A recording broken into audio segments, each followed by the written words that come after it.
میں سب سے پہلے تو مبارکباد دینا چاہتی ہوں ساجد کو اور بنجوتسنا کو.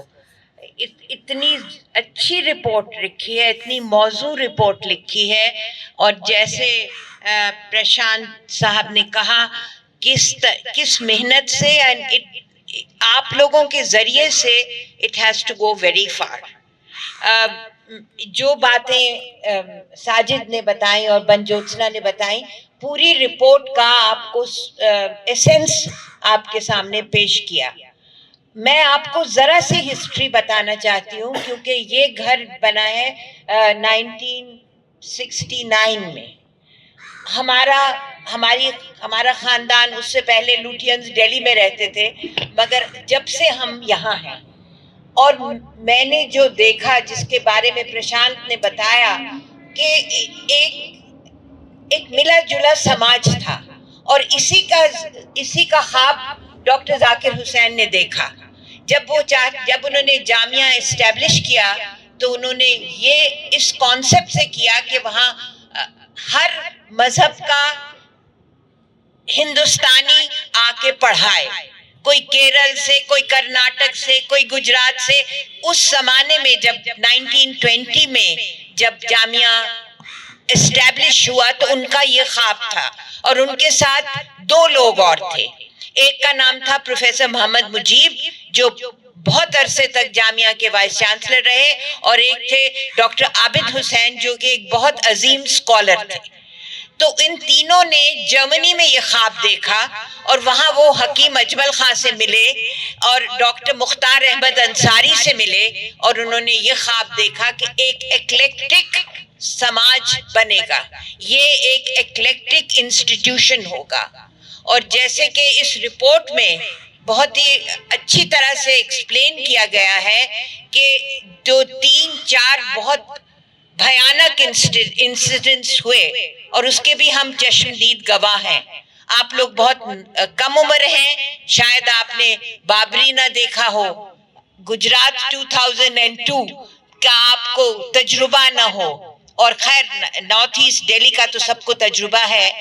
تو اس کے بعد جو لوگ یہاں آنا شروع ہوئے ہیں, ہماری آنکھوں کے سامنے یہ ساری بستیاں بس گئی ہیں, اور جو ذاکر نگر اور ابو الفضل انکلیو پہ انہوں نے کانسنٹریٹ کیا ہے, مگر 25 بستیاں یہاں ایسی ہیں کہ جو اس کے بارے میں ایک ایسی رپورٹ لکھی جا سکتی ہے.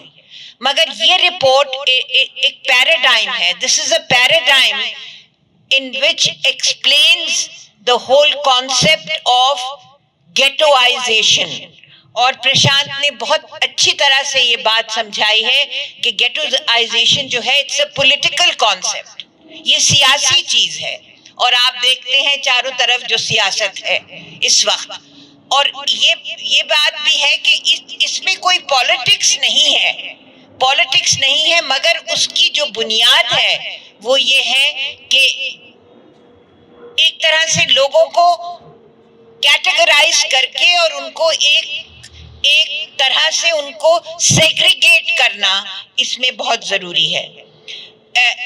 آخر میں انہوں نے جو ساجد نے کہا اسٹیٹ سرویلنس اینڈ کوئرسو ایپریٹس, یعنی جو یہاں پولیس کی چوکیاں اور پولیس کے بھرمار ہے, وہ بھی ایک بہت اچھا اگزامپل ہے کہ چاہے تعلیم نہیں ہے, چاہے صحت نہیں ہے, چاہے گندگی ہے, بنجوتسنا نے کہا جس طرح سے نالے ہیں, گندگی کے انبار ہیں اور فیسلٹیز نہیں ہیں, مگر پولیس ایپریٹس اور اسٹیٹ سرویلنس اور کوورسو ایپریٹس کی کوئی کمی نہیں ہے.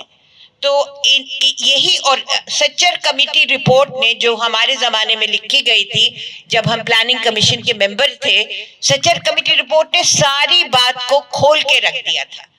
تو وہ خواب جو کہ اس جامعہ کے فلسفرز تھے, ذاکر حسین, پروفیسر مجیب اور عابد حسین نے جو دیکھا, اور اس کے بعد اس طرح کا گیٹوائزیشن پولیٹیکل ہی اس کی بنیاد ہے. اور میں یہ سمجھتی ہوں کہ میں مبارکباد دینا چاہتی ہوں اسپیکٹ کو, اور ان دونوں اسکالرس کو جنہوں نے اس محنت سے جا کے اور دیکھا کہ کلینکس کیسے فنکشن کر رہی ہیں، اسکولز میں کیا حالت ہے، کون کون کون کرتا ہے یہ، ہم دیکھتے تو ہیں مگر ہم کتنا جاتے ہیں اور کتنا انویسٹیگیٹ کرتے ہیں. تو مجھے یہ لگا کہ ان لوگوں نے واقعی ایک جینوئن محنت کی ہے اور ہم اس کو ایک پیراڈائم بنائیں. اور آپ کے ذریعے سے ظاہر ہے اس وقت الیکشن کے بہت ڈنکے پیٹ رہے ہیں پوری دلی میں، اور انہوں نے کیٹیگرائز بتایا ہے کہ کس طرح سے کتنی پاپولیشن ہے، کتنی فیسلٹیز ہیں، یہ سب باتیں ساجد نے اور بنجوتسنا نے بتائی ہیں. تو میں آپ سے امید کرتی ہوں اور آپ سے آگرہ کرتی ہوں کہ آپ اس بات کو آگے لے کے جائیں، اور ایسے گروپس جیسے کہ اسپیکٹ ہے، ایسے گروپس اب تو خیر بہت ہی دیر ہو گئی مگر یہ ٹائملی رپورٹ ہے، بعد میں بھی اس پہ کام کیا جا سکتا ہے. جیسے پرشانت نے کہا کہ وسندھرا کی انہوں نے بات بتائی کہ ان کا چھوٹی سی کالونی ہے، وہاں سوئمنگ پول بھی ہے اور ہر قسم کی فیسلٹی ہے. تو یہ ڈیلیبریٹلی یہ کیا گیا ہے، اور ہم لوگ جو ہیں ہم اسی ماحول میں ہم سانس لے رہے ہیں. تو اس لیے میں سمجھتی ہوں کہ میرے لیے تو آنکھیں کھل گئی ہیں، کیونکہ I have lived here for so many years but I never realized کہ جس طرح سے باریکی سے انہوں نے بات کی ہے. تو بس اسی بات کو میں اپنی بات ختم کرتی ہوں، اور آپ سوال و جواب کریے ان سے، because these are two people who have done a wonderful job. بہت بہت شکریہ.